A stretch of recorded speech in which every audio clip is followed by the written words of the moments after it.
rarara wai ya fito yana sukan wani mawaƙi da ake kira Davido, yana ce mai dabba.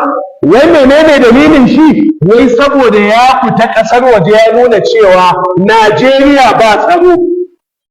To ka ce mai dabba, kai kuma da nassin Alƙur'ani, kai kuma tsinanne ne, la'ananne ne. Domin abin da Allah ya ce, mu'inan ladina kafaru min bani Isra'ila ala lisani Dawuda wa Isa ibn Maryam. Allah ya ce zalika bima asaw wa kanu ya'tadun. Allah ya ce an tsire ma waɗanda suka gabata daga bani Isra'il, kuma la'antar ta biyo ne ta harshen annabi Dawuda da annabi Isa ɗan Maryam. Allah ya ce zalika bima asaw wa kanu ya'tadun, saboda mummunan abin da suka kasance suna aikatawa. Me suke aikatawa? Allah ya ce kanu la yatanahawna an munkarin, sun kasance ba sa hana banna, suna ganin banna sai su shiru su ja bakinsu. Suna da damar da za su yi magana. Wannan dalilin yasa suka zama tsinannu, la'anannu a wajen Allah. To a yau duk wanda yake da dama da zai yi magana akan matsalan da al'umma suke ciki, akan matsalan da arewa take ciki, yayi shiru, to tsinanne ne.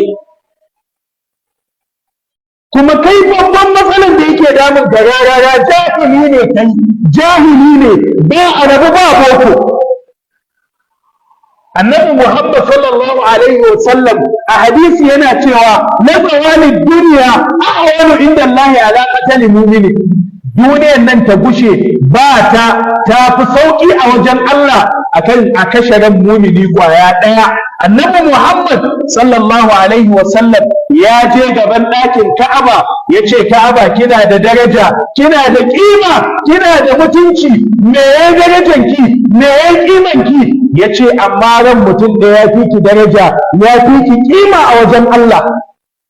A daidai lokacin da jihar Katsina, jihar da ka fito, mahaifanka take fama da matsanancin matsalar tsaro, ake kashe mutane, ake hallaka mutane, ake garkuwa da mutane, a daidai lokacin ka ɗebi ‘yan uwanka halakakku.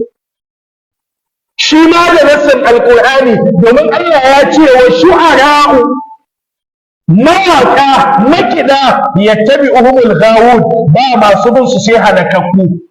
To ka ibi ‘yan uwanka halakakku, kuka je kuna rawa a Abuja a daidai lokacin da an kama Janar Yabe yana hannun kidnappers, baka iya yin magana ba wani abu da zai faru a arewa na kisa ko na kashe-kashe ko na kidnapping ko na tashin hankali, a jika ka fito ka yi magana. To ai in ana neman tsinanne la'anannen Allah wanda Allah ya ɗebe ma albaita aka same ka, to ai an kai ƙarshe rarara.